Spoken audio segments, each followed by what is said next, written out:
Mr. Secretary, please call the roll.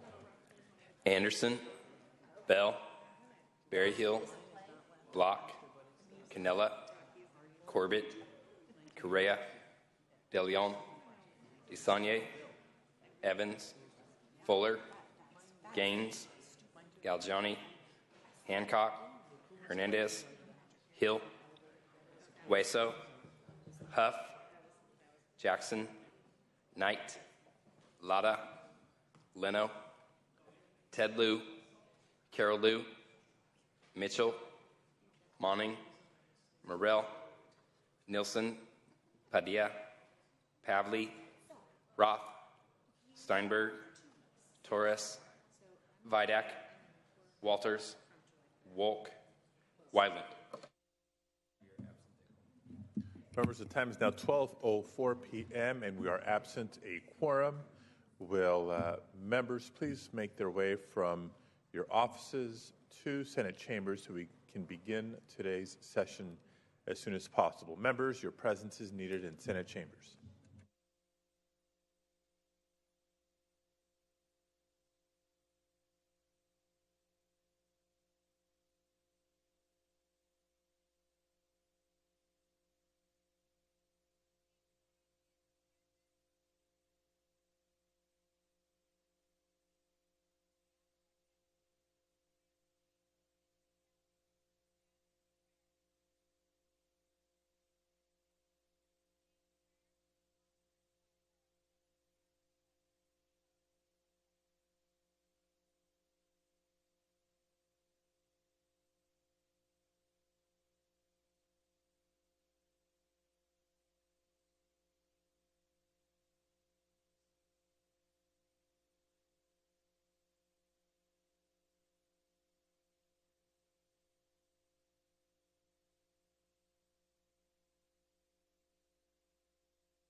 Good afternoon, members. Welcome to a meeting of the California State Senate for today, Monday, June 9th, 2014. The time is now 12:11 p.m. and a quorum is present. Will members and our guests beyond the rail in the gallery please rise? We'll be led in prayer this morning. Trying to get underway here, colleagues. We're going to be led in prayer this morning by our chaplain, Rabbi Mona Alfie, after which please remain standing. We'll be led in the Pledge of Allegiance by Senator Mitchell. Rabbi. Good afternoon. God of life and laughter, in 1928, a little mouse in black and white made his debut on the silver screen. He captured our hearts, but more importantly, he captured our imaginations.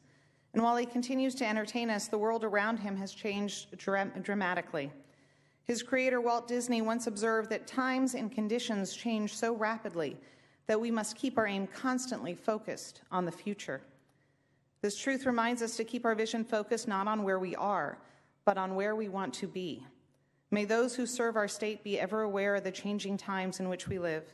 May they be given insight and wisdom as we strive to create a better tomorrow for our state and for all who live here. May this be God's will. Amen. I pledge allegiance to the flag of the United States of America and to the republic which stands one nation under God, indivisible, with liberty and justice for all. Thank you, Rabbi. Thank you, Senator Mitchell. We come now, members, to privileges of the floor for today's meeting. Privileges of the floor. I understand there are requests from both Senators De León as well as Senator Pavley. Okay. Gotcha. So they're not quite ready at this time. Let's turn then to messages from the governor. They will be deemed read. Messages from the Assembly. They too shall be deemed read. Reports of committee shall be deemed read and amendments adopted. Motions, resolutions, and notices. Members, without objection, we will take up the following Assembly measures out of order. File item 43, which is AB 259 by Assemblymember Buchanan. We'll do so momentarily. Anything further under motions, resolutions, and notices? Seeing none, let's proceed then to consideration of the daily file. Senator Pavley will alert the desk when her guests have arrived. The consideration of daily file, let me turn it over to Senator Jackson.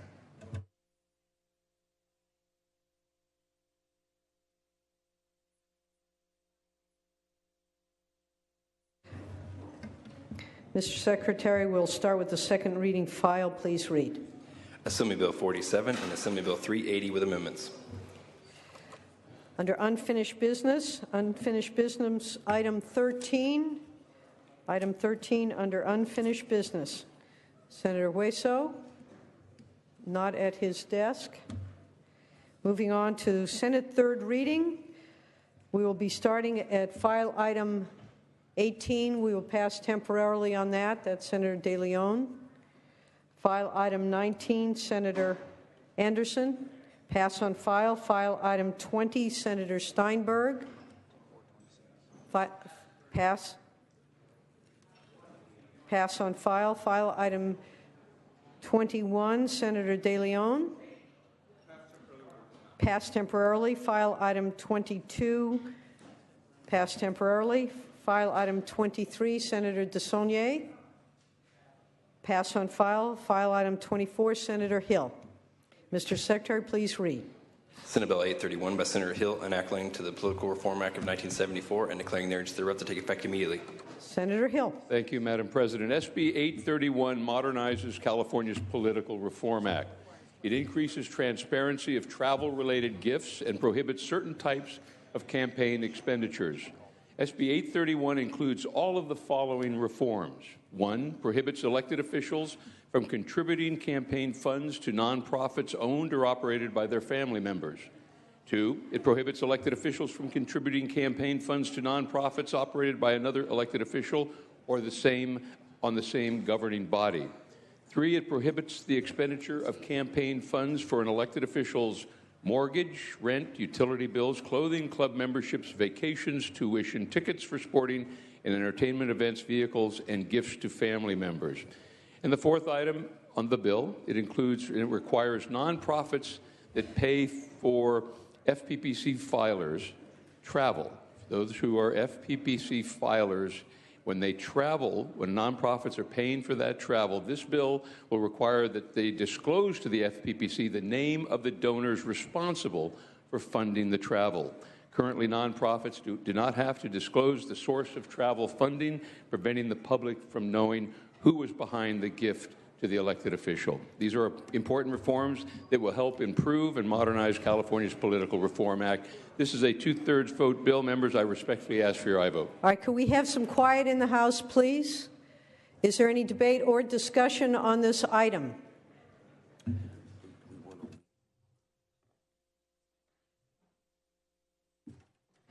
Seeing and hearing none, Mr. Secretary, please call the roll. Anderson. Aye. Bell. Aye. Berryhill. Block. Aye. Cannella. Corbett. Aye. Correa. León. Aye. DeSaulnier.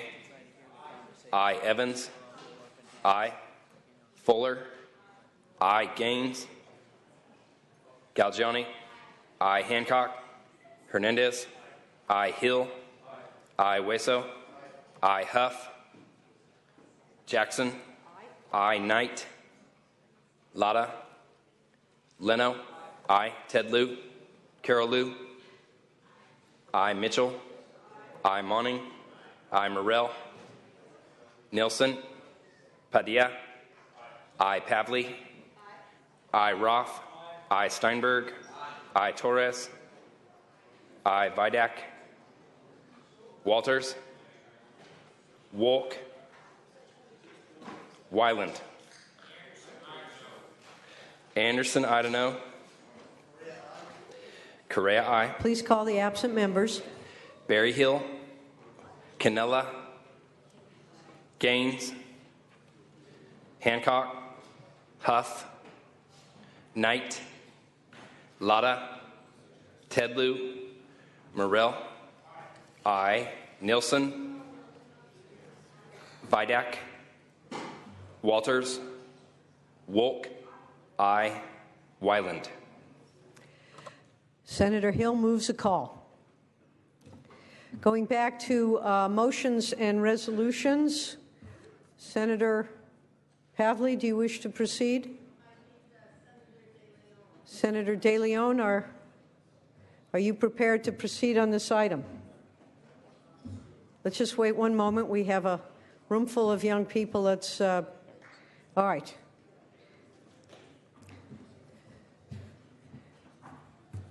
Under motions and resolutions, Senator DeLeon at Senator Steinberg's desk. It's a combination. At Senator Corbett's desk.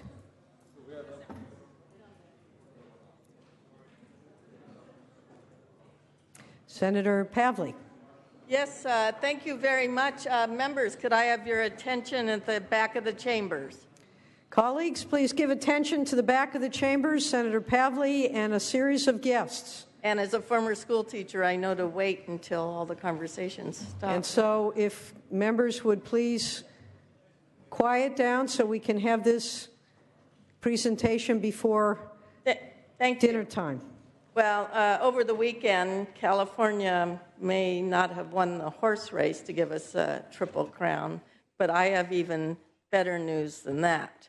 We have with us two teams that won the National Academic Decathlon, one online and one traditionally.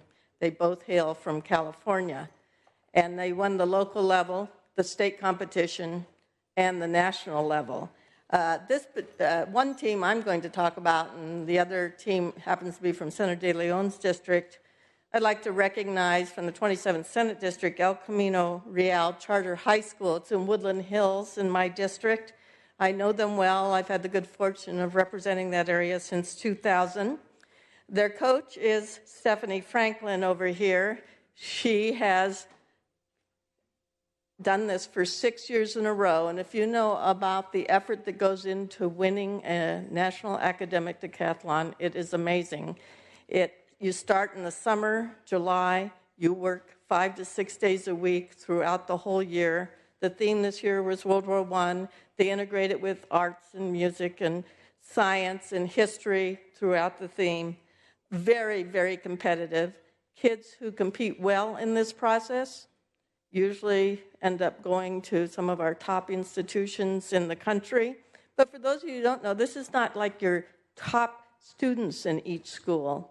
To be on a team, you have to have sort of a combination of factors work well with you. A third of your team are, quote, A students. A third are B students. A third are C students, maybe underachieving C students who haven't been motivated enough to get engaged. El Camino High School in my district has won 9 of the 33 annual United States Academic Decathlon National Competition. Now, Moore Park, where I taught, had won several also, but not this year. El Camino did. They scored 601 points out of 66,000. They beat 52 high schools across the nation and even international schools from Great Britain and Japan. They did an amazing job. Usually after they stop by our Capitol, they end up getting invited to the White House. So this is sort of a pre-party, hopefully, for that big celebration. But we're so proud that here, public school kids here in California have worked well together to accomplish amazing things and bringing home our Triple Crown by winning the local, state, and national level. Please give it up for El Camino High School. Congratulations to the students from El Camino. All right, Senator De Leon, it's your turn for 2,000 points. No. I would have been that C student that Senator Pavley had referred to earlier. But even if you're a C student, you can do well if you work hard. So with that, Madam President, as well as colleagues, I'm very honored. I'm very proud to present a high school that is part of the 24th Senatorial District. It's nested right in between Los Feliz. North of that is Griffith Park, and slightly south of that is all of Silver Lake. And these are an amazing group of kids who have won from Marshall High School, who have won the 2014 United States Academic Decathlon online competition. And this is a group of kids which is quite amazing.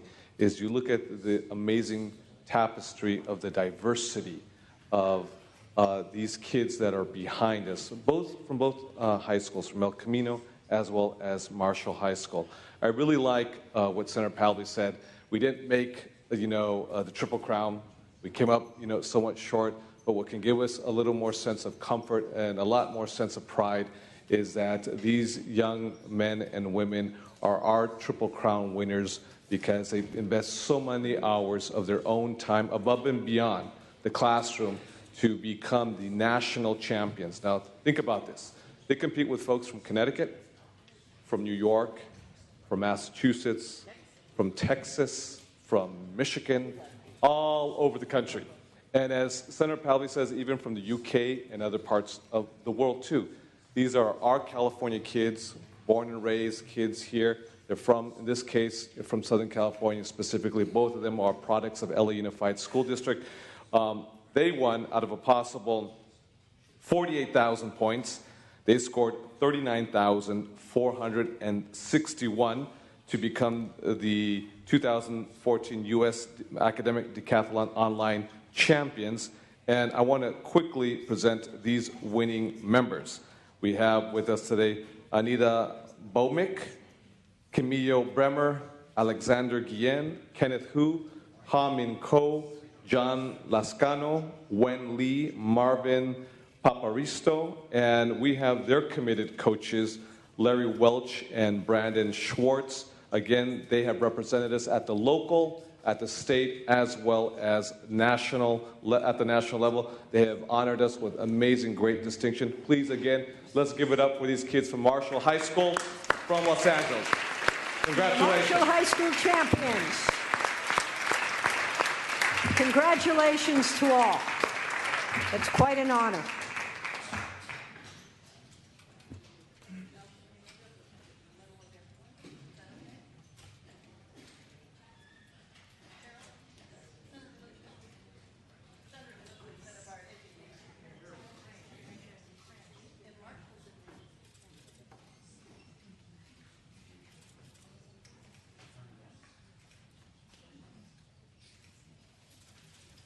Thank you all.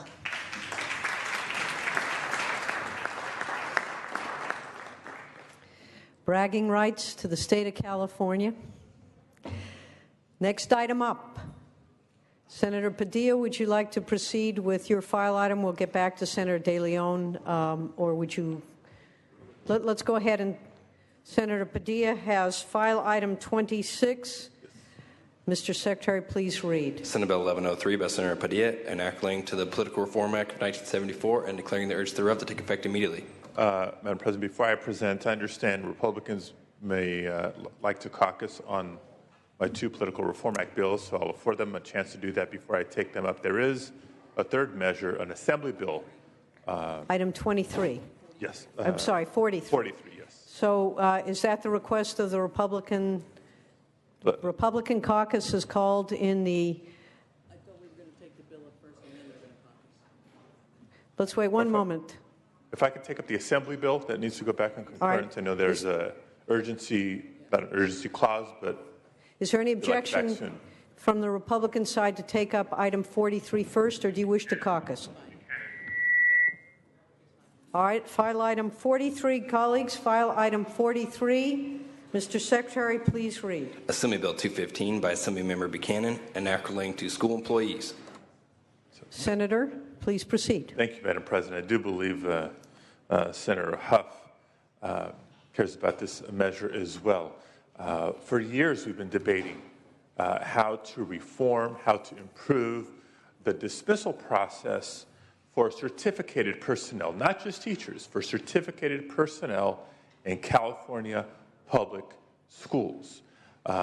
In state statute, there's a number of reasons for which a school district would seek to dismiss a certificated personnel. And it's a broad range of criteria, whether it's unprofessional conduct on one end, a number of other things, to some of the very egregious stories of misconduct that we continue to hear about, not just in Los Angeles, but throughout the state of California. Many of you recall a bill that I introduced, that I authored a few years ago, that the Senate approved on an overwhelming bipartisan basis, but died in the Assembly. And a follow-up to that, I was proud to be supportive of an Assemblymember Buchanan bill last year that was passed by the Assembly, passed by this body, and vetoed by the governor.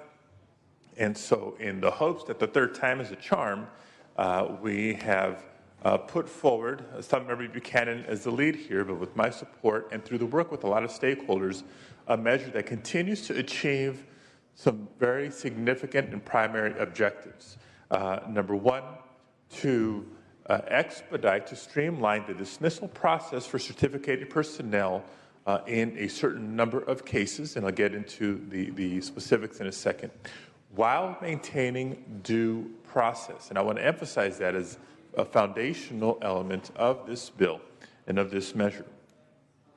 I do believe this measure is balanced and streamlines not only due process, but the need to expedite the dismissal process that a district has to go through when trying to dismiss a member of the personnel for egregious misconduct. Let me just jump straight to what these reforms are. This bill would allow allegations of child abuse or sexual abuse more than 4 years old to be introduced as evidence in the relevant cases. This bill would protect due process. I mentioned that's important and has been the product of a lot of stakeholders. So it creates a new category of reasons for dismissal under the title of egregious misconduct. As many of us are familiar with, whether it's abuse against a child, violence against a child, drug use, etc., these categories of egregious misconduct would be considered no longer by the three-person panel that we've all been hearing about for a couple of years, this Commission on Professional Conduct. Instead, it would be considered by a single person, an administrative law judge. That's a significant improvement. For the non-egregious cases, so those still in the other reasons for dismissal, it establishes some important timeframes. 6 months for cases to be heard. Cases must be heard within 6 months of a request for a hearing and completed within 7 months. Hugely important because in current practice, some cases are dispensed with relatively quickly, others take a long time. And as the adage says, time is money. Time is money for the school districts that have to go through this lengthy legal process to dismiss certificated personnel. This measure in non-egregious cases also establishes a limited discovery process. It requires parties to nominate their respective members of the Commission on Professional Competence 45 days prior to the date set for the hearing, so there's no delays after the date is initially set, and it allows more teachers to be eligible to serve on this panel by lowering from 5 to 3 years the number of years of teaching experience that a panel member must have in the discipline of the employee subject to dismissal, and allowing for a grade span experience in dismissals of K through 6th grade general education teachers. So those are the reforms in the non-egregious cases that we hope are fundamental reforms for the process overall. So with the additional reforms for the egregious cases, the establishment of a category of egregious cases, we do think this is a comprehensive and balanced and much needed reform for the dismissal process of certificated personnel, and I ask your aye vote. Thank you, Senator Padilla. Debate or discussion? Debate or discussion, Senator Knight. Thank you, Madam President. I, too, stand to support this bill. I was one of the other authors when we talked about the egregious or criminal and heinous acts that happened a couple of years ago at one of our schools in Southern California. And my bill was not pushed forward. I think that this bill is maybe a little bit of a compromise. I think that it falls short on several areas. We still have a lot of work to do to allow school districts to have some flexibility, to allow them to have some authority when they have teachers that are not performing, that are not doing the job. Then I think we have to allow the school districts to go in there and be able to address those issues. So I think this bill falls short in that aspect, but in the aspect of speeding up the timeframes, of allowing the process to move through quicker, this hits the mark. So I support this. Thank you, Senator Knight. Senator De León. Thank you, Madam President. I just want to rise also in support, and more importantly, I just actually want to recognize Assemblywoman Joan Buchanan, as well as the California Teachers Association and EdVoice in particular, but also Senator Alex Padilla, too, because I know that you worked tirelessly on this issue with regards to the egregious incident that took place in your district as well as in my district at Miramonte Elementary School, LA Unified School District. So I think I just want to recognize all these stakeholders that sometimes do not work close with each other, but in this case, they found common ground. It wasn't easy. It was a lot of painstaking negotiations, but they found the right spot, and just want to recognize all the stakeholders. And again, you know, Senator Padilla, who's been on this issue since day one. Thank you, Senator De León. Any further debate or discussion? Seeing and hearing none, Senator Padilla, would you like to close? Yes, thank you. You know, the substance of the measure speaks for itself. I know, as Senator Knight mentioned, there's some that may believe that this doesn't go far enough or it ought to be applied into other areas of quote-unquote education reform. But for the sake of the safety of our students, while maintaining due process, this bill is fundamentally sound and I believe should go forward. But I also wanted to mention this because too often in debate over the last several years, the tone has not been what it should be. I think it is important to recognize that the vast majority of teachers, the vast majority of administrators in our schools are good people and are doing everything they can to afford our children the best education possible. And it's unfortunate that, as with any other profession, there are the very few, the very rare instances where not just teachers, any certificated personnel member will abuse that public trust when it comes to our children. And it is for those reasons that are not isolated to Miramonte Elementary or Telfair Elementary or the El Unified School District for that matter. It is for those reasons that as policymakers and legislators for the state of California, I do feel we are compelled to bring about these reforms that can improve upon the existing processes, maintain the due process for effective personnel, but keep our students as safe as possible. That's what this bill would help us achieve. I ask for your vote.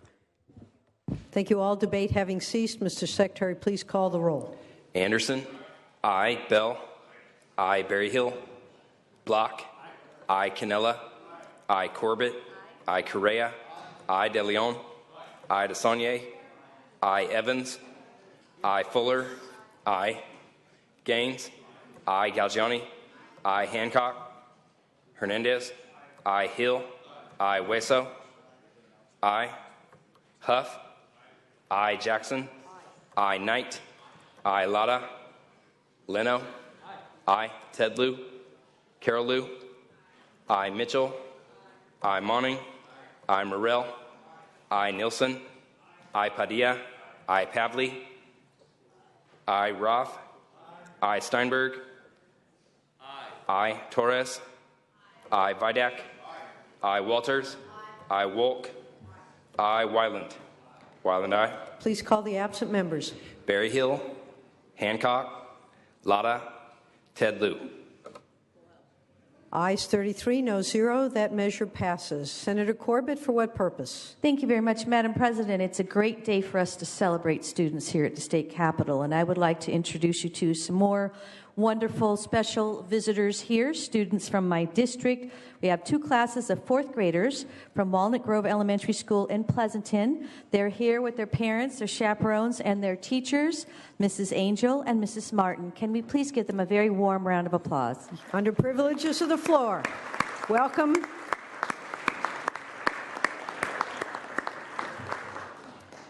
Thank you. Senator Huff.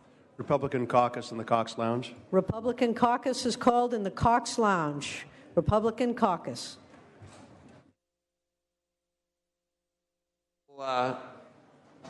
We will follow suit and have a Democratic caucus, Maddie Lounge.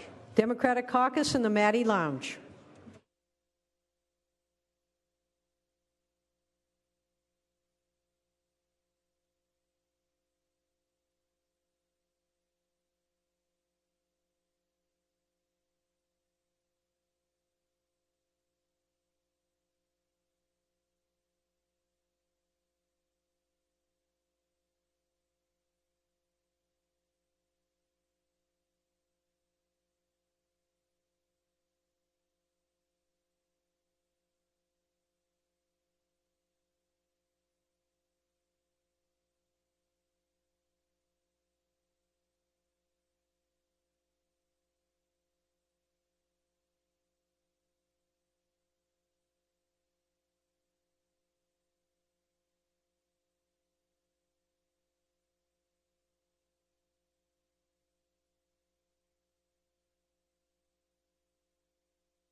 Item 26 by Senator Padilla. Do you wish to proceed on that matter at this time?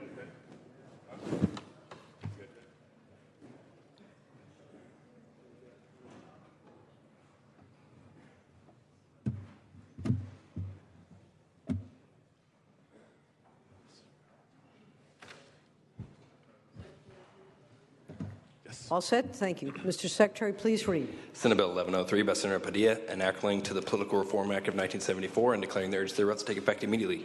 Senator Padilla. Thank you, Madam President. Members, let me first make reference to some statements given to us and the public by the Fair Political Practices Commission. According to the FPPC, more than $60 million has been raised for races held 1, 3, even 5 years into the future, with many candidates raising money into multiple committees for different offices at the same time.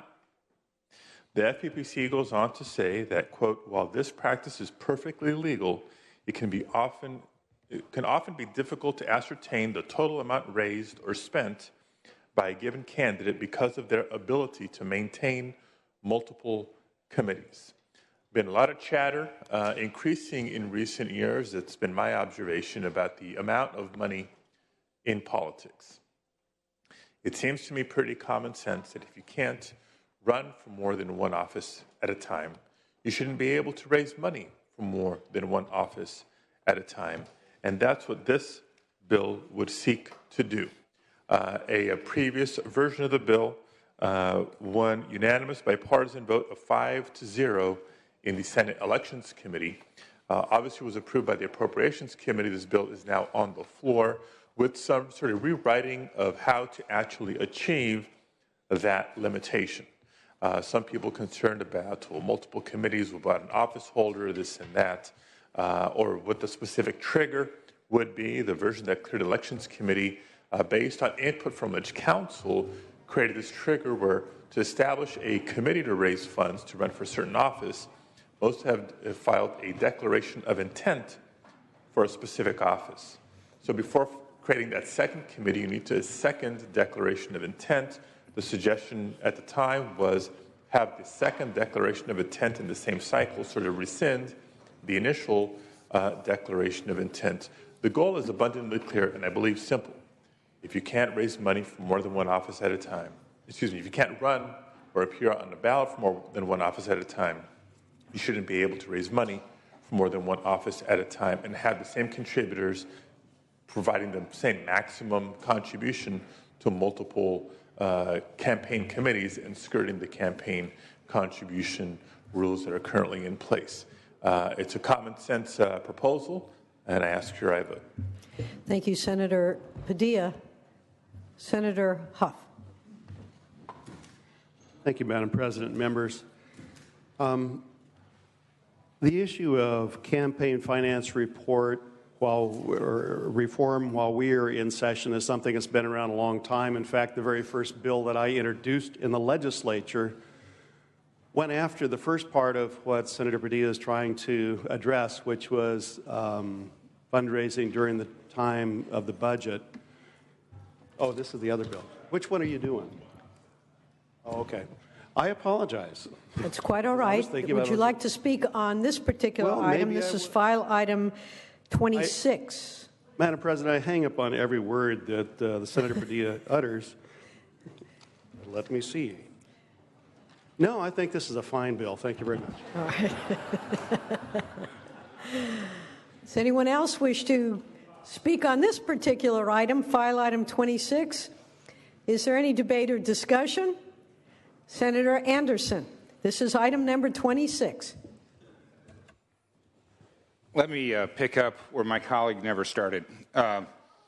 So the issue that I have is with the turnstile of offices that this body has gone through and other bodies have gone through, that in many cases a member will be a sitting member who's up for re-elect when somebody vacates an office or something changes, and all of a sudden they're in this terrible quandary where now they're running for another office during the interim period, yet they may have more than one committee open. I don't want to limit a member's ability to run for a federal office or a local office if it opened up and they weren't anticipating it. And I believe that this bill would hurt that opportunity. So I urge a no vote. Thank you, Senator Anderson. Any other debate or discussion on item number 26? Seeing and hearing none, Senator Padilla, would you like to close? Sure. Yes, thank you, Madam President. First, two-part response to Senator Anderson's concerns. First, it is definitely our intent for this to not impact special elections, and I think that various examples have been raised in the course of consideration of this bill because of those unscheduled, unforeseen opportunities, special elections, when somebody may already have a campaign committee set up for a different office. Second, nothing in this bill would limit a potential candidate or a candidate's ability to transfer money as is currently allowed if you change your mind as to what office you may be running for or this and that. This strictly says you can have a campaign committee open. If you decide you want to run for something else, maybe an opportunity presents itself unexpectedly, you just got to stop raising money into that first committee. You can't be raising into multiple committees simultaneously. It's pretty common sense. And if you change your mind again, you want to go back to that first committee, then you can kind of pick up where you left off. One office at a time, plain and simple. I ask, here I vote. All debate having ceased, Mr. Secretary, please call the roll. Anderson? No. Beall? Aye. Berryhill? Block? Aye. Cannella? Aye. Corbett? Aye. Correa? Aye. De León? Aye. DeSaulnier? Aye. Evans? Aye. Fuller? Gaines? Aye. Galgiani? Aye. Hancock? Aye. Hernandez? Aye. Hill? Aye. Hueso? Aye. Huff? Aye. Jackson? Aye. Knight? Aye. Lara? Aye. Leno? Aye. Ted Lieu? Carol Lieu? Aye. Mitchell? Aye. Monning? Aye. Morrell? Nielsen? Aye. Padilla? Aye. Pavley? Aye. Roth? Aye. Steinberg? Torres? Aye. Vidak? Aye. Walters? Aye. Wolk? Aye. Wyland? Wyland, aye. Please call the absent members. Berryhill?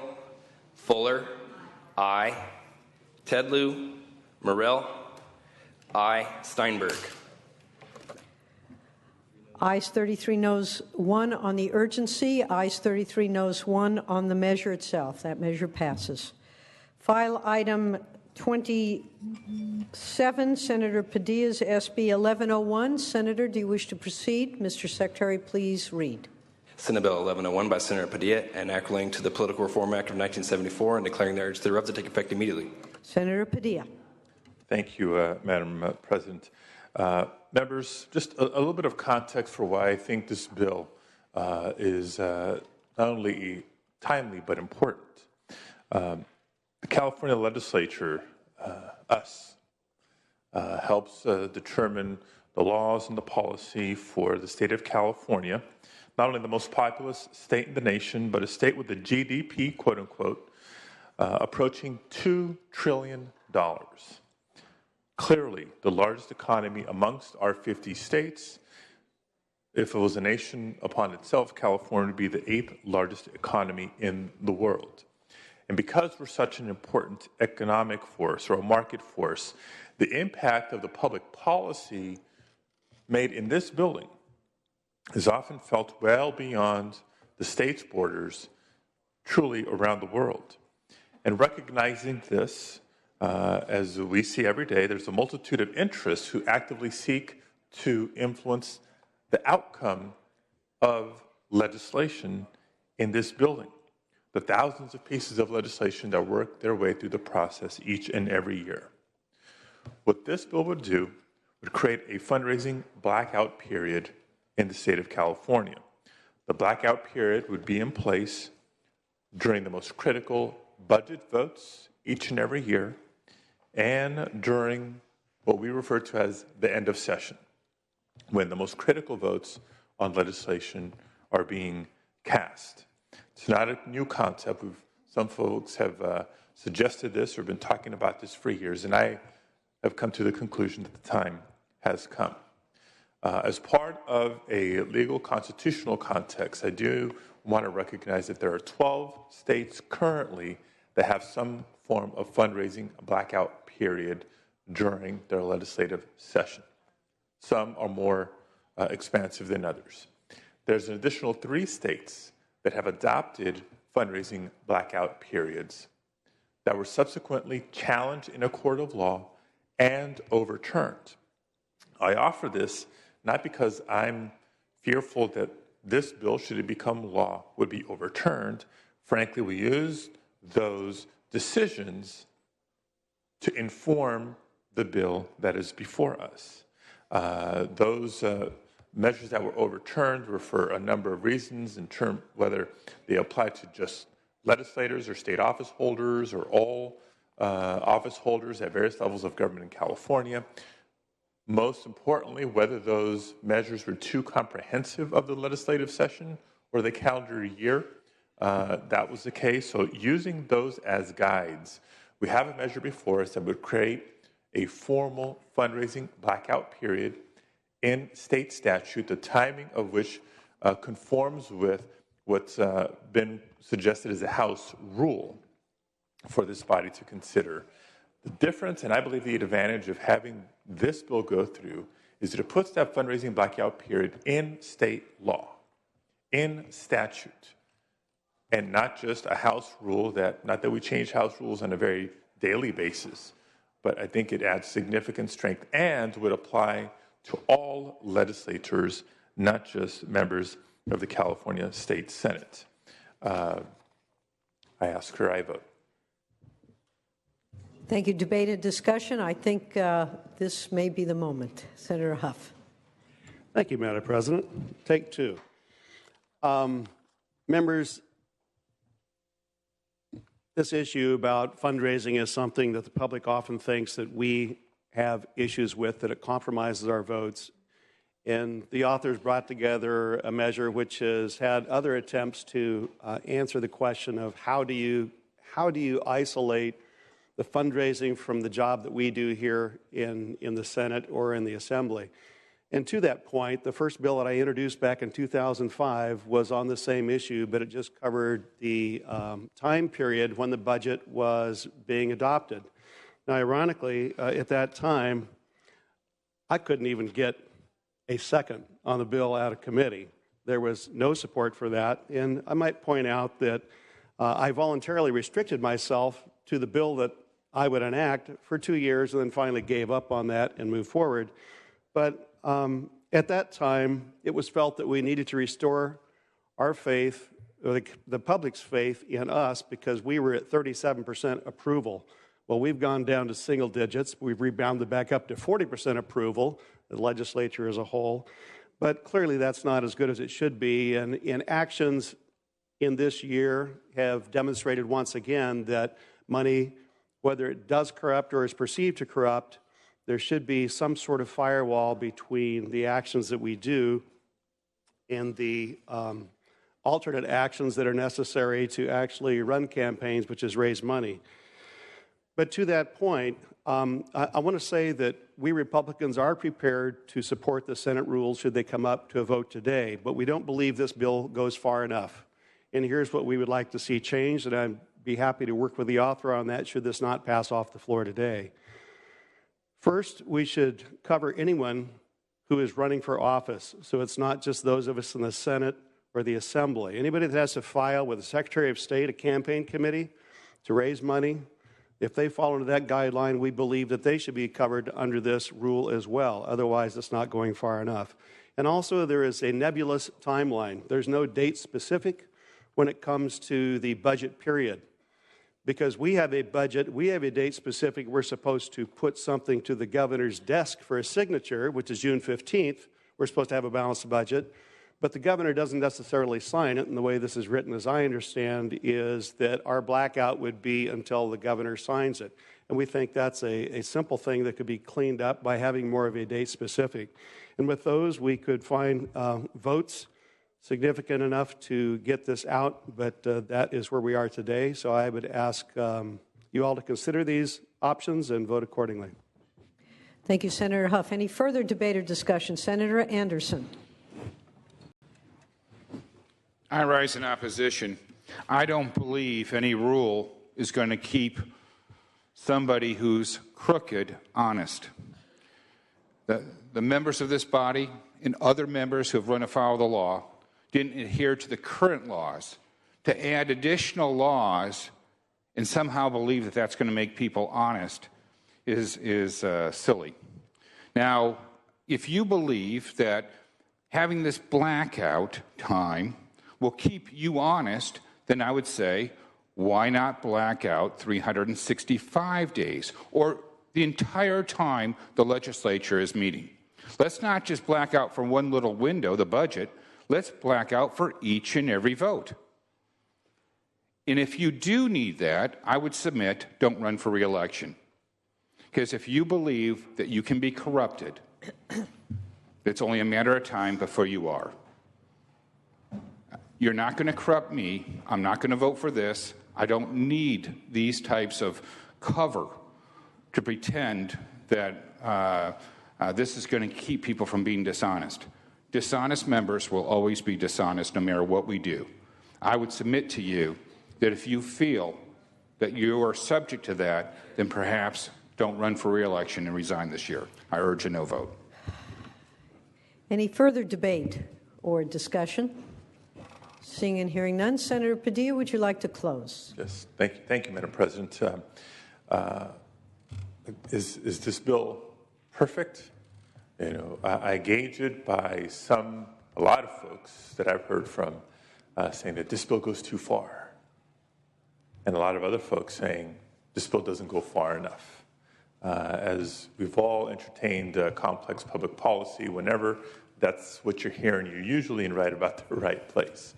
First of all, Senator Huff, I agree that this bill should be more inclusive of candidates. Working with Ledge Counsel and having been informed by case law from the other states that I referenced, there are significant concerns on the constitutionality of a measure like this that would apply to non-state office holders. And so that's why I've chosen to bring this bill forward as is currently written to apply to members of the legislature. Should it apply to others? I think so. Even if we don't currently, I think there's a huge step forward in helping restore the public's trust that the decision-making happening in the state capitol is being done so in a proper way. And let's continue to work in the future on having it apply to non-state office, current state office holders who are candidates. Second, as to the dates when this blackout period would begin, specifically in and around the budget time, I think the end of session is pretty self-explanatory. Happy to work with you and take your suggestions on technical language that would describe and make it abundantly clear. Basically, what we're going for is the May revise announcement, which is fixed May 14th, through the adoption and the enactment of the budget, which is July 1st, June 15th for us to pass the budget. But as we've seen in recent years, the governor is able to veto the budget, which means we got to keep working. So July 1st, when the budget goes into place, or whenever there is a budget agreement signed by the governor, even if it is after July 1st. So happy to tweak the specific language, but I do believe we're on the same page when it comes to that first window of a blackout period. The second window, the last 30 days of session, is pretty self-explanatory. The only issue truly remaining is whether it's just state or just legislators, or maybe federal, state, or local elected officials that are running for a state office. So that's the reason for that. I would want to put something in front of the governor and ask for his signature on something that we know will stand up in a court of law. I ask for your vote. Thank you. All debate having ceased, Mr. Secretary, please call the roll. Anderson? No. Beall? Aye. Berryhill? Block? Aye. Cannella? Corbett? Aye. Correa? Aye. De León? DeSaulnier? Aye. Evans? Aye. Fuller? Gaines? Galgiani? Aye. Hancock? Aye. Hernandez? Aye. Hill? Aye. Hueso? I, Huff. Jackson. I, Knight. Lara. I, Leno. I, Ted Lieu. Carol Lieu. I, Mitchell. I, Monning. Morrell. No. Nielsen. Padilla. I, Pavley. Roth. I, Steinberg. Torres. I, Vidak. Walters. Wolk. I, Wyland. Please call the absent members. Berryhill. Cannella. De León. I. Fuller.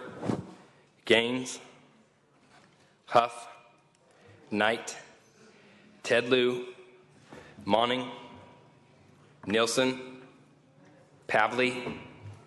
I. Steinberg. Vidak. Walters. Wyland. Senator Padilla moves a call.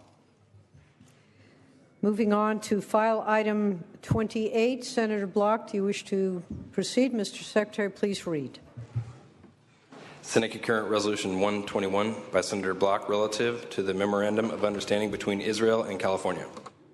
Senator Block, before you speak, I just want to take a moment of personal privilege and ask everyone to say hello to former Senator Tom Hayden, who is here amongst us today. Senator Hayden. Welcome back. Senator Block, I'm sorry, if you would, the item has been read. You may proceed. Thank you, Madam President. As chair of the California Legislative Jewish Caucus, I am honored to present SCR121.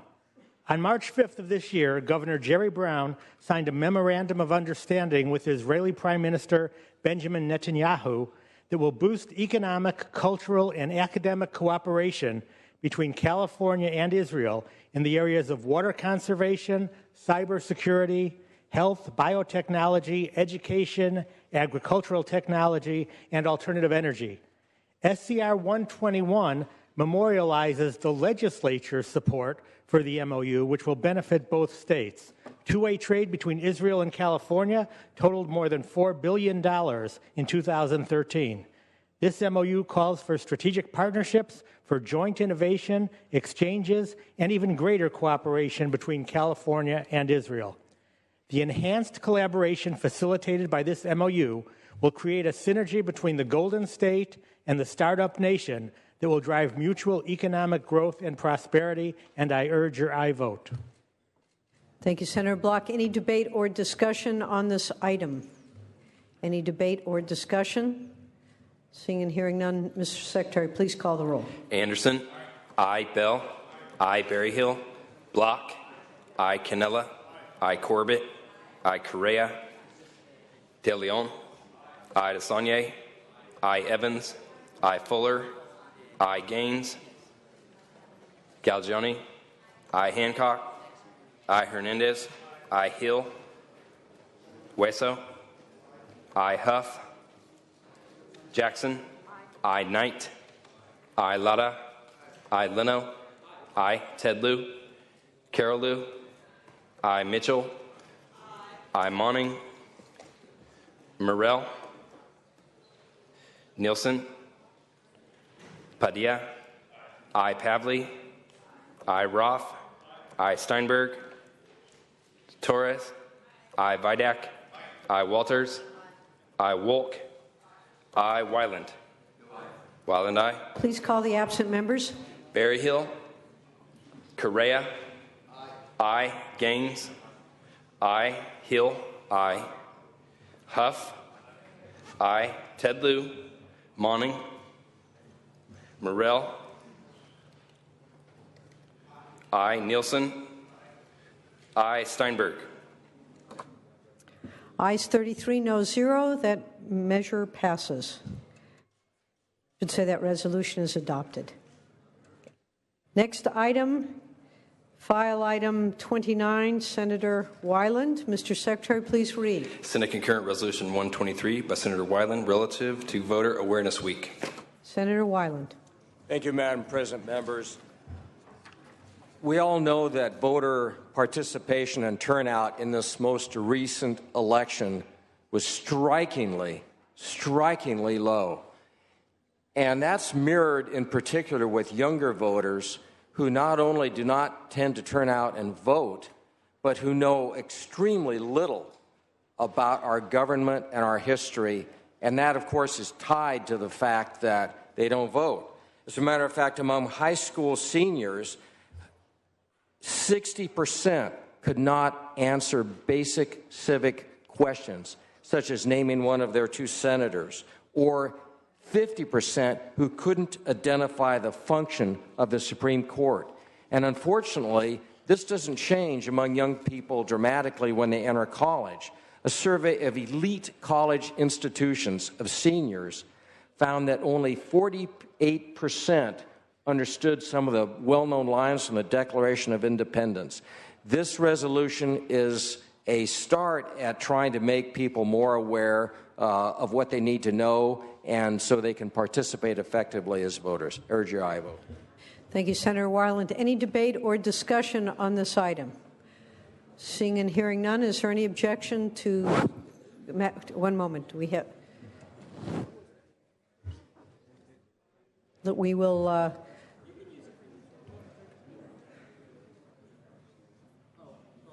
All right, Mr. Secretary, please call the roll. Anderson. Aye. Beall. Aye. Berryhill. Block. Aye. Cannella. Aye. Corbett. Aye. Correa. Aye. De León. Aye. DeSaulnier. Aye. Evans. Aye. Fuller. Aye. Gaines. Aye. Galgiani. Aye. Hancock. Aye. Hernandez. Aye. Hill. Aye. Hueso. Aye. Huff. Aye. Jackson. Aye. Knight. Aye. Lara. Aye. Leno. Aye. Ted Lieu. Carol Lieu. Aye. Mitchell. Aye. Monning. Aye. Morrell. Nielsen. Aye. Padilla. Aye. Pavley. Aye. Roth. Aye. Steinberg. Aye. Torres. Aye. Vidak. Aye. Walters. Aye. Wolk. Aye. Wyland. Wyland, aye. Please call the absent members. Berryhill. Ted Lieu. Morrell.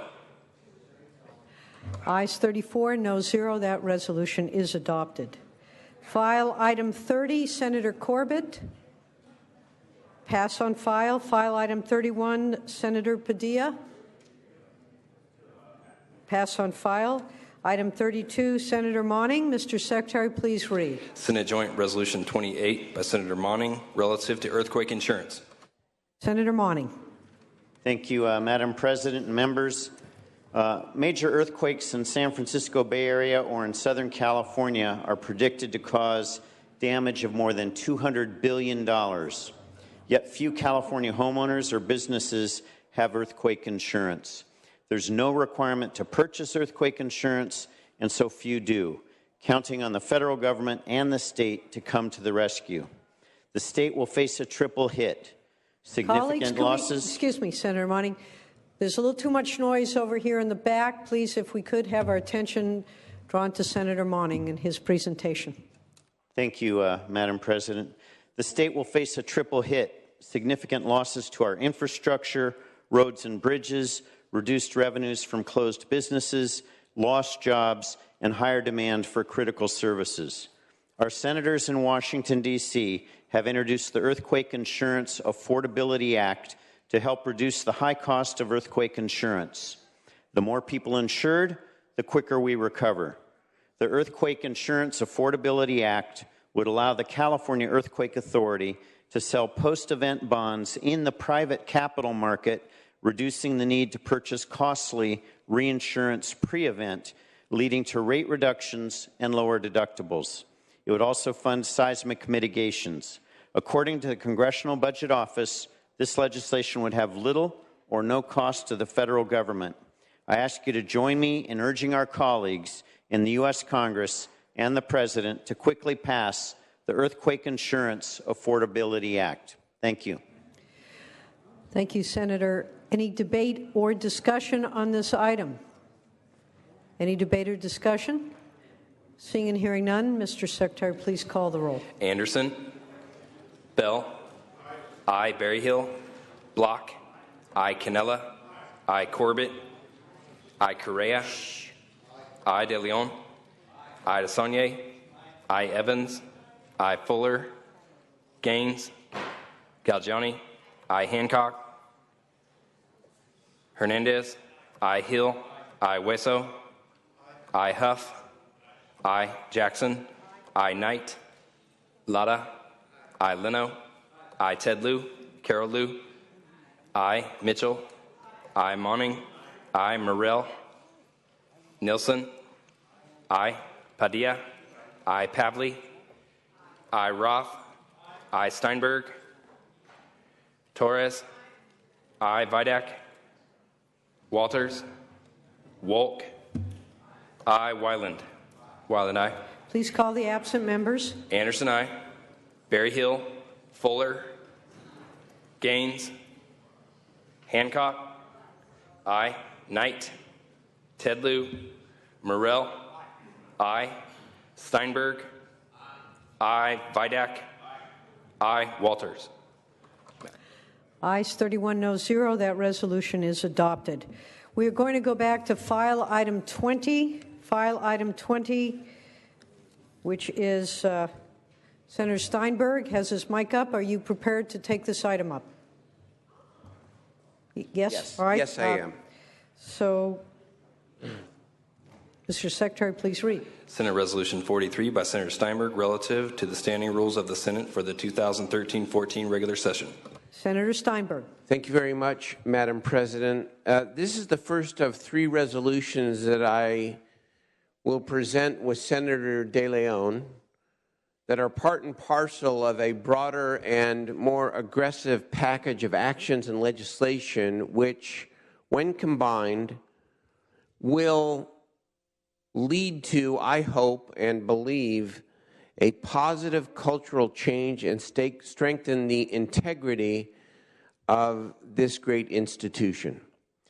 This particular measure would create the position of Senate Ombudsperson to create a safe, confidential avenue for employees, for members, and members of the public to report potential ethics violations, assist members and staff in avoiding unintentional violations through intensive training and technical assistance, and ensure that complaints are received promptly and appropriately. The measure also provides airtight whistleblower protections for our staff and sets up an ethics hotline to receive informal inquiries and complaints. Now, I want to thank our ethics chair, Senator Richard Roth, for first bringing forward this common sense and forward-thinking notion. Senator Roth, you've done an excellent job on behalf of the House in bringing this forward, and we all thank you. I want to explain for just a moment how the concept of an ombudsperson differs from the current Rule 12.3, which has not been amended since its adoption 20 years ago. Currently, under the Senate rules, we have a chief legal counsel who does have some informal advice aspects to his job, certainly. But his main job is to take formal complaints from a member of the public, a member or a staff, or a member of the staff, to investigate and then determine whether or not to bring forward that complaint for formal action before the Senate Ethics Committee. The role of an ombudsperson is intended to be very different. We want an individual of high stature with respect from staff and members alike to be available to be a troubleshooter, to be able to sense potential problems before they ripen into something more serious, to be able to intervene with the person who may be violating an ethics rule, informally to try to stop whatever behavior or conduct is at issue. We want that person to conduct even more extensive and intensive training, not just among the members and the staff as a whole, but office by office. We want that person to be known in the Senate as somebody whose job it is, again, on an informal basis, to prevent a problem before it becomes embarrassing to the individual, and most importantly, before it becomes embarrassing to the institution itself. I urge and I vote. Debate or discussion? Is there any debate or discussion on this item? Seeing and hearing none, Mr. Secretary, please call the roll. Anderson? No. Beall? Aye. Berryhill? Block? Aye. Cannella? Aye. Corbett? Correa? Aye. De León? Aye. DeSaulnier? Aye. Evans? Aye. Fuller? Aye. Gaines? Aye. Galgiani? Aye. Hancock? Aye. Hernandez? Aye. Hill? Aye. Hueso? Aye. Huff? Aye. Jackson? Aye. Knight? Aye. Lara? Aye. Leno? Aye. Ted Lieu? Carol Lieu? Aye. Mitchell? Aye. Monning? Aye. Morrell? Nielsen? Aye. Padilla? Aye. Pavley? Aye. Roth? Aye. Steinberg? Aye. Torres? Aye. Vidak? Aye. Walters? Aye. Wolk?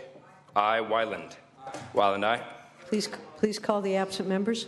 Berryhill, aye. Corbett, aye. Ted Lieu, Morrell. Morrell, aye. Ayes 35, noes 1. That resolution is adopted. Next item 21, Senator De León. Mr. Secretary, please read. Senate Resolution 44 by Senator De León relative to the standing rules of the Senate for the 2013-14 regular session. Senator De León. Thank you, Madam President, as well as members for the opportunity to present Senate Rule 44, which is joint authored by our Senate Pro Tem, Darrell Steinberg.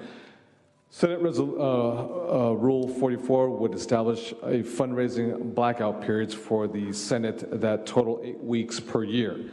The 4 weeks are from mid-May to mid-June, covering the budget negotiation process and the House of Origin deadline, as well as the final 4 weeks of a legislative session.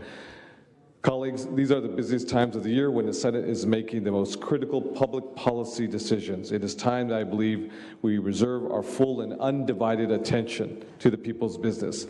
Now, let me be very clear about something. The objective is to not stop fundraising. It's a function that we all have to perform. That is a reality as elected officials, as individuals who have to run for election and re-election. Nonetheless, this is important, because as we know, if you don't raise money, only those who are independently wealthy will have the ability to run for office. SR 44 is narrowly tailored, and unlike blackout periods that have been struck down in other states, it would not be vulnerable to a constitutional challenge. The Florida State Supreme Court's ruling in State versus Dodd in 1990 has been very instructive and has provided a roadmap.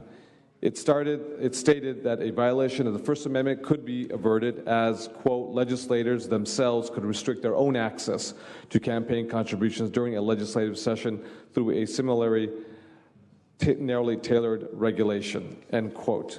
SR 44 meets the standard. This House rule would only impact the most crucial periods of the legislative calendar and narrowly apply to the solicitation and acceptance of contributions from lobbyist employers.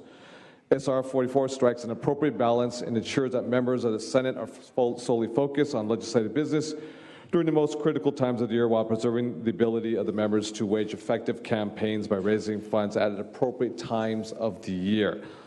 Ultimately, the goal of SR 44, colleagues, is to bolster the public confidence in the legislature, and I respectfully ask for an aye vote. Any debate or discussion on this item? Any debate or discussion? Seeing and hearing none, Mr. Secretary, please call the roll. Anderson? No. Beall? Aye. Berryhill? Block? Aye. Cannella? Aye. Corbett? Aye. Correa? Aye. De León? Aye. DeSaulnier? Aye. Evans? Aye. Fuller? Aye. Gaines? Aye. Galgiani? Aye. Hancock? Aye. Hernandez? Aye. Hill? Aye. Hueso? I, Huff. Jackson. I, Knight. I, Lara. I, Leno.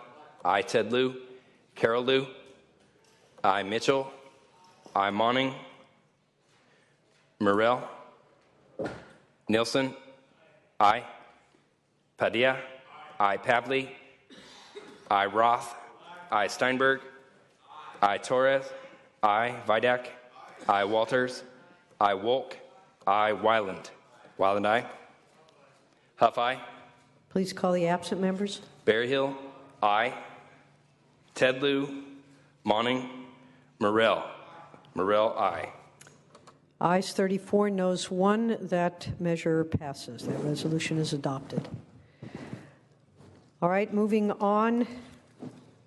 File item 22, Senator Steinberg. Mr. Secretary, please read. Senate Resolution 45 by Senator Steinberg relative to the standards of conduct of the Senate. Senator Steinberg.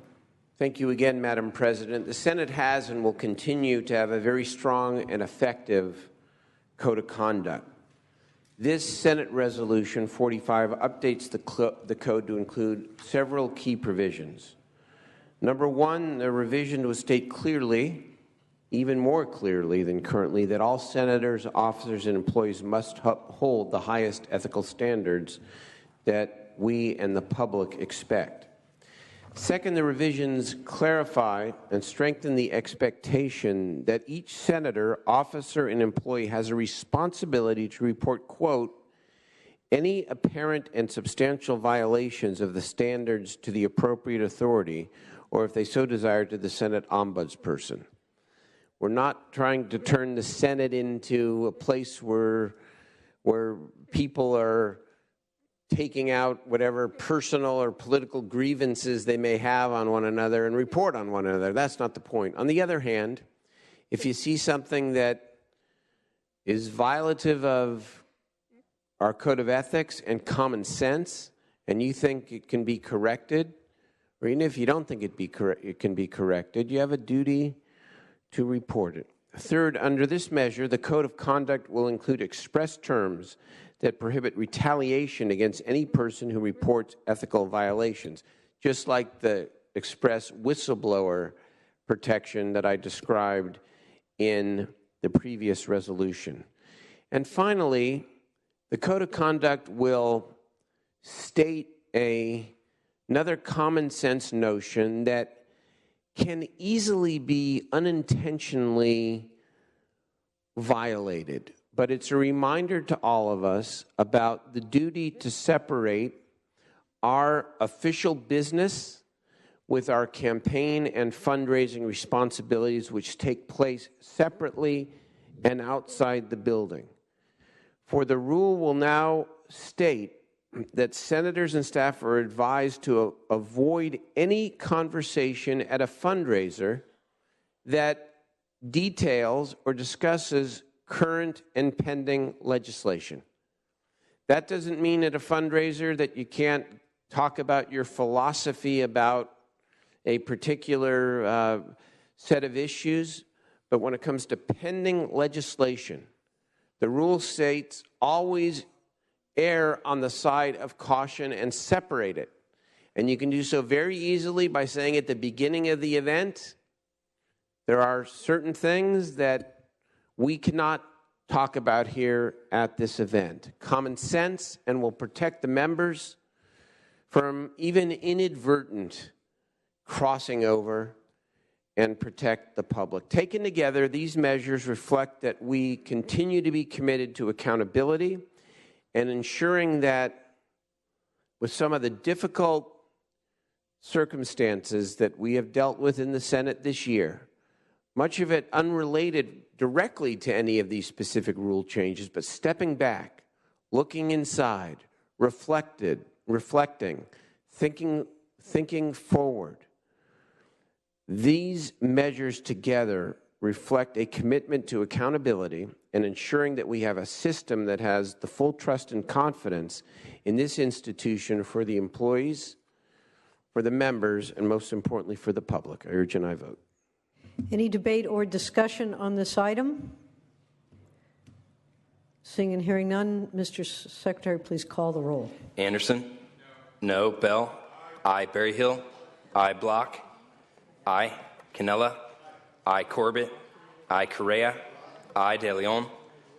Aye. DeSaulnier? Aye. Evans? Aye. Fuller? Aye. Gaines? Aye. Galgiani? Aye. Hancock? Aye. Hernandez? Aye. Hill? Aye. Hueso? Aye. Huff? Aye. Jackson? Knight?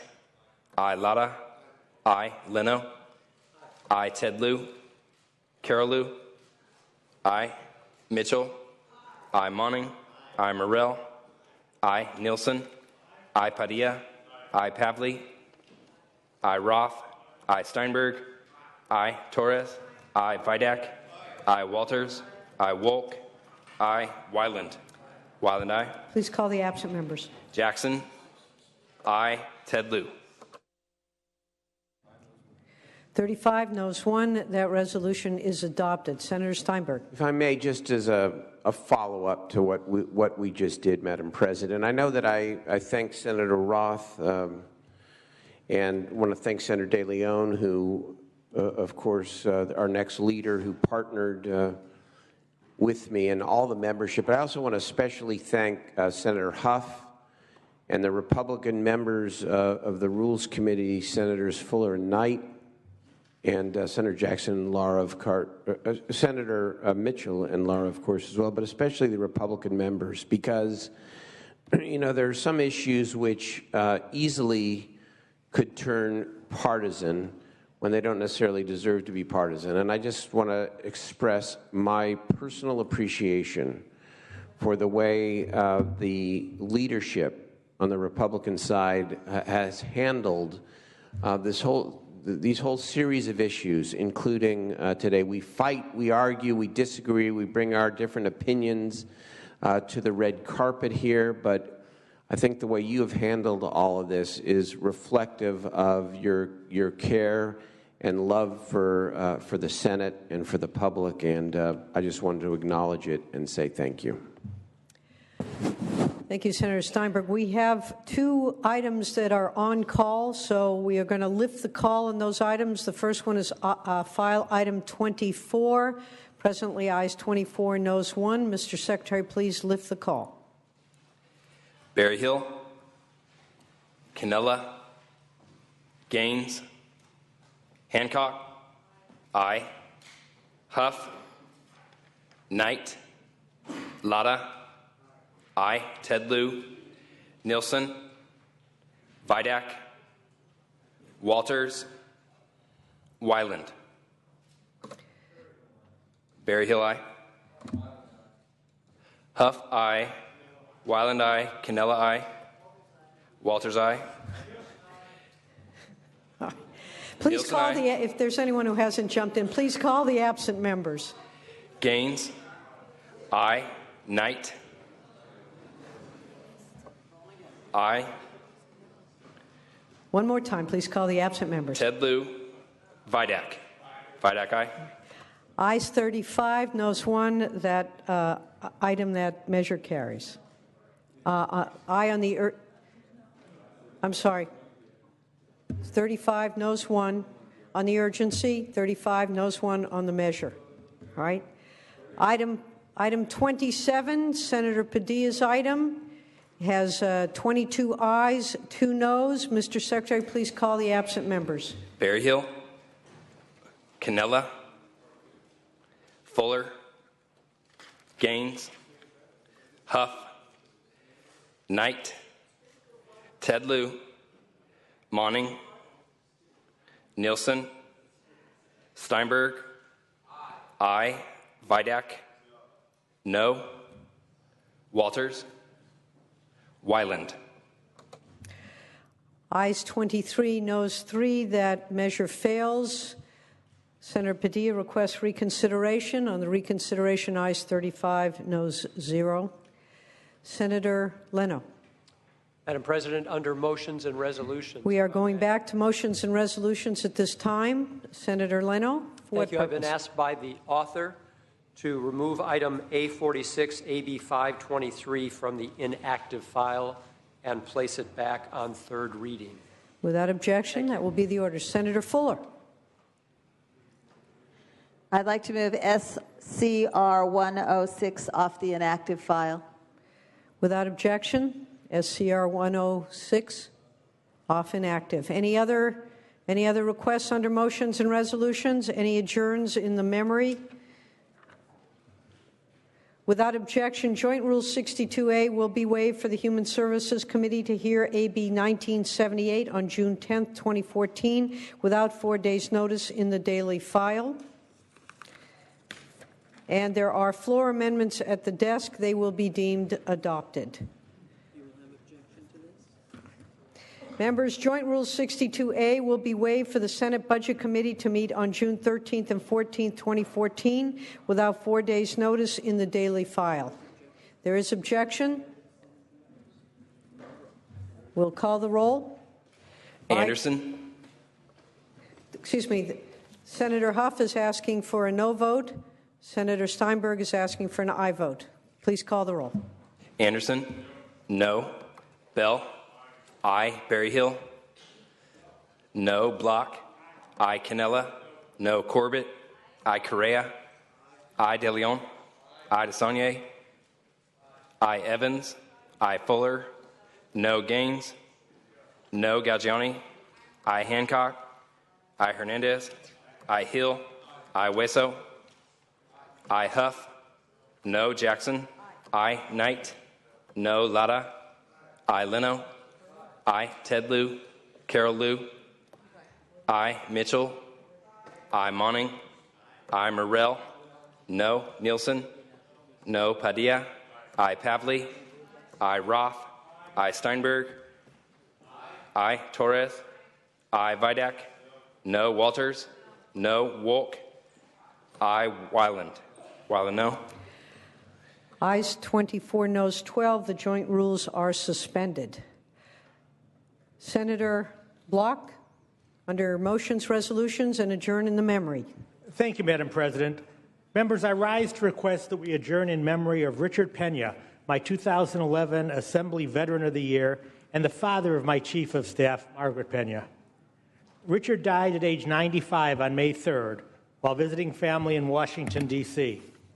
Although he was born in San Antonio, he became a longtime resident of the South County area of San Diego after a 20-year naval career.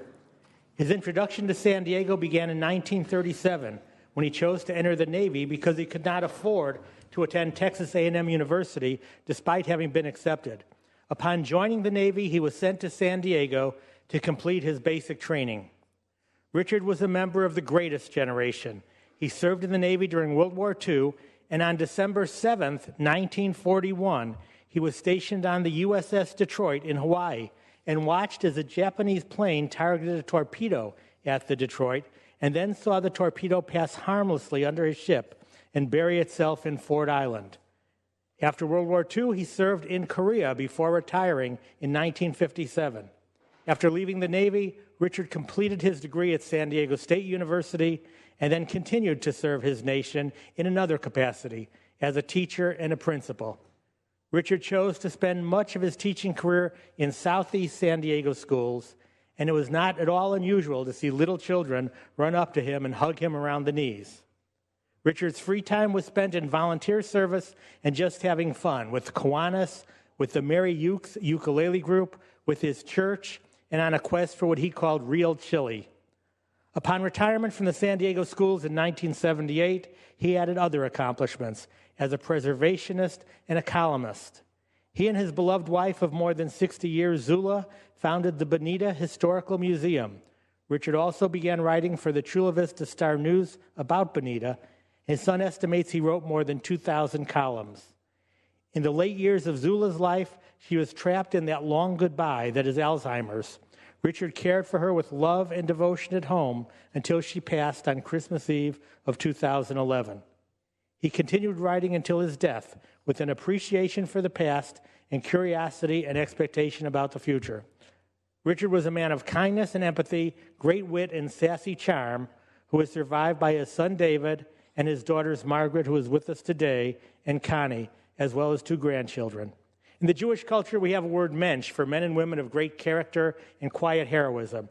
Richard was a mensch, and we offer our condolences and sympathy to his family. Thank you, Senator Block. Our condolences to the family. Any other items under motions and resolutions? Seeing none, Senator Steinberg, the desk is clear. Thank you very much, Madam President. Session will resume Thursday at 9 a.m. and no announcement of session in the day or days after that, but already given everybody fair warning that we might expect to be here in the day or days after Thursday. Thank you. Thank you, Senator. The Senate will be in recess until 3:30. I'm sorry. Senator. I'm sorry. Senator we Torres. have a PERS committee meeting right after session. PERS committee in which room, Senator? PERS committee meeting will be in 2040 immediately upon adjournment. The Senate will be in recess until 3:30, at which time the adjournment motion will be made. We will reconvene on Thursday at 9 a.m. We are adjourned.